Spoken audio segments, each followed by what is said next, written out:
How old do you think I am? Yung nakakilala sa akin, quiet lang kayo.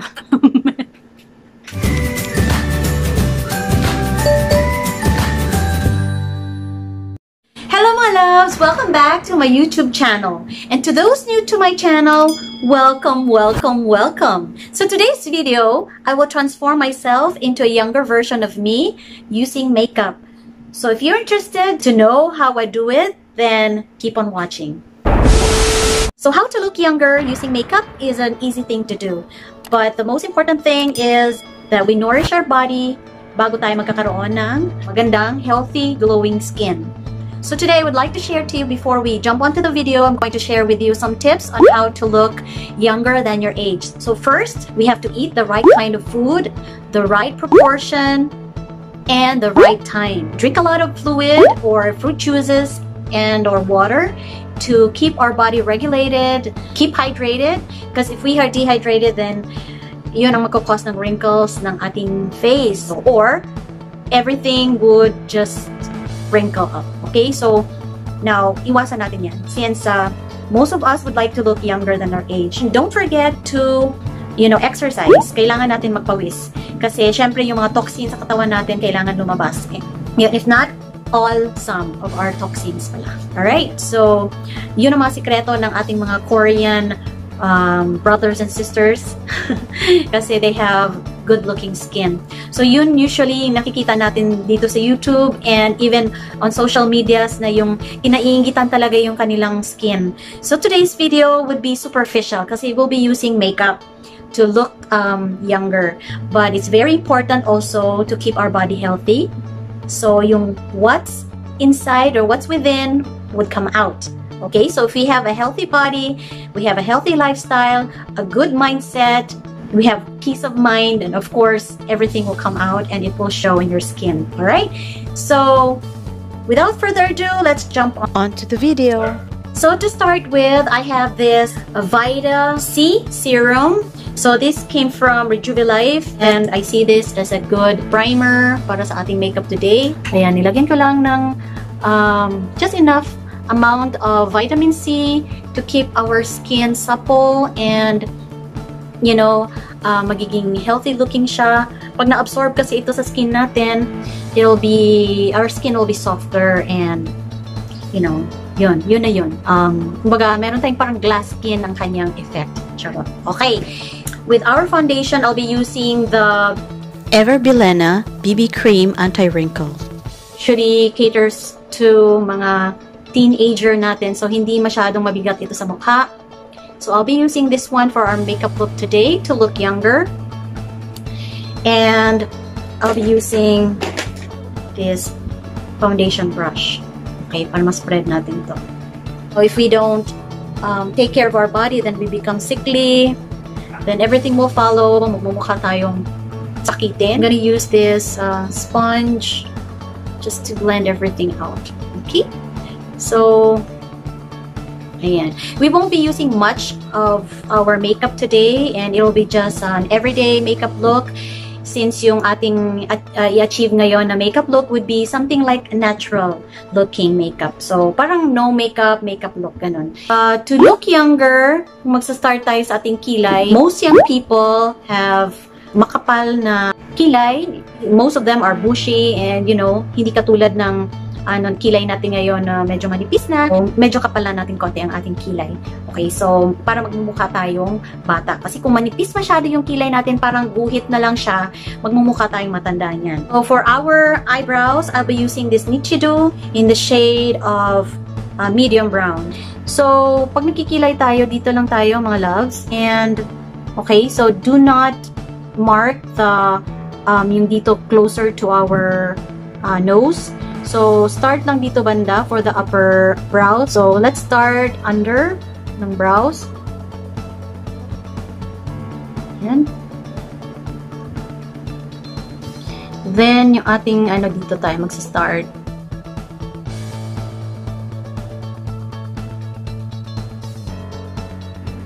So, yung ating look ngayon, dapat meron pa tayong parang hair strand na makikita sa ating kilay para natural lang siya. We'll make it natural as much as possible.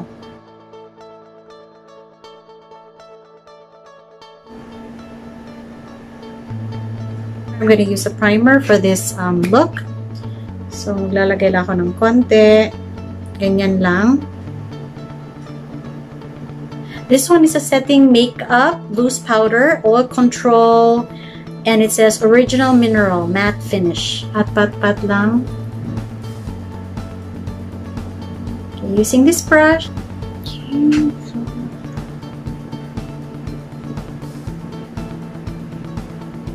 Yung lighter shade lang muna.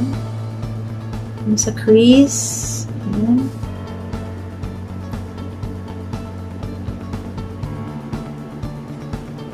So, nakikita nyo may line. Ayan. Diyan natin ipa-follow yung ano natin. For the darker shade, this one. Lalagay ko lang dito sa outer. Ayan. As you can see. Medyo sa baba lang. Okay. Kung saan yung crease natin. Okay. Using a smaller blending brush. Dito tayo sa white. Dapat i-spread ng maayos para hindi siya magmumukhang muta.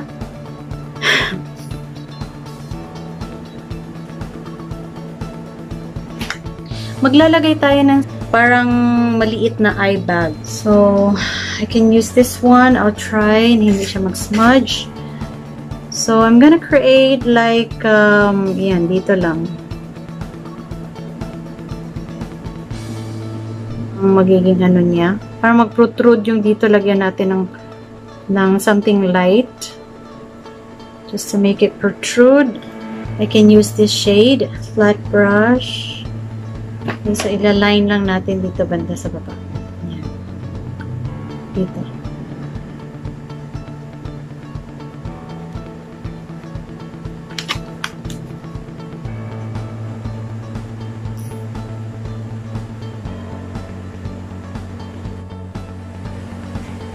So, I'm gonna use a white eyeliner also under just to make my eyes a little bit larger. I pencil in the shade of white. This would brighten up our eyes. So, napansin nyo ba na yung mata ko parang younger looking siya? So, dito lang natin ilalagay.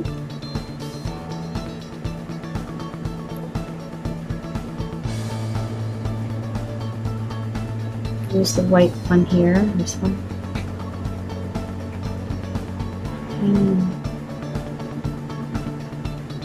Pwede na to. Lagyan na natin ng eyeliner. So, for our eyeliner, I'm gonna use this Babini Black Liquid Eyeliner. So, gagawa lang tayo ng konting wing. Okay, para natural looking lang yung ating eyes. So, manipis lang. And then the other side.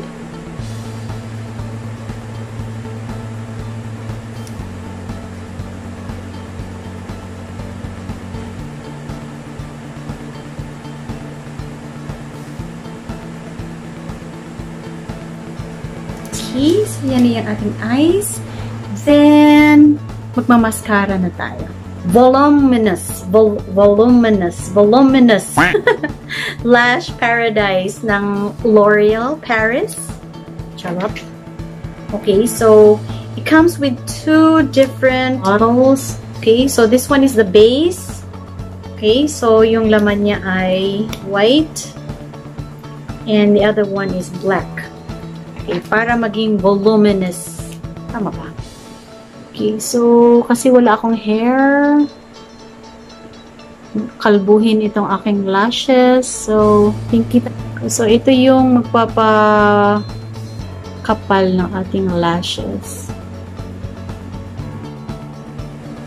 Okay, so, halos dry ng ating base ng ating mascara.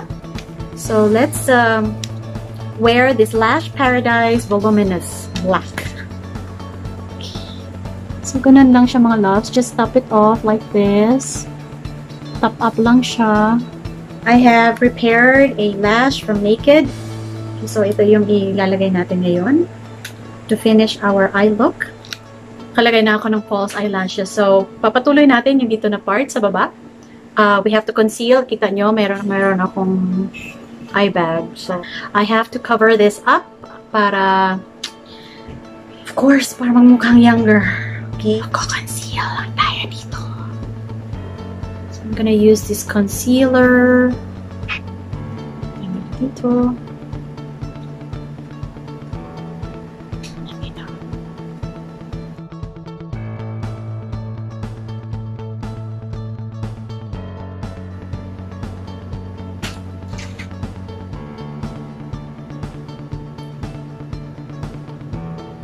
So, sa contour natin today, it would be something light, just to shape the face, a little bit smaller. Ayan. Then, magbabawas tayo ng hairline. Looking, wala tayong parang contour na dito. Kasi, pag round ang face, oval, yan ang nakakabata. Okay? Kasi kung meron tayong mga dent dito, parang shade dito, maging mature tayo, tingnan yan. Okay. Shades may peach and lighter and the darker peach. So, mix lang natin. So, dito tayo banda, huwag dito sa baba. Okay, so, ganun lang. Contour the nose from here.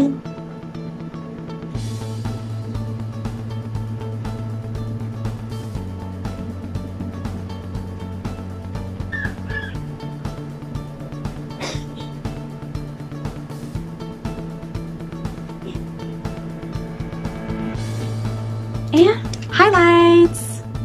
Great, so highlight here, here, here, and here.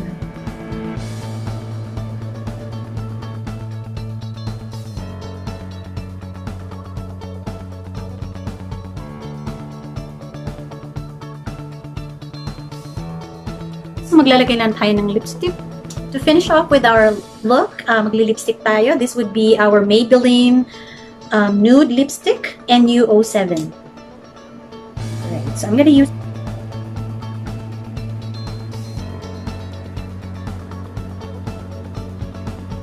lip gloss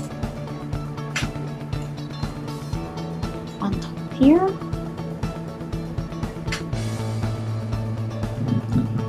This one is yung shade niya. Lalagay ko lang dito sa gitna.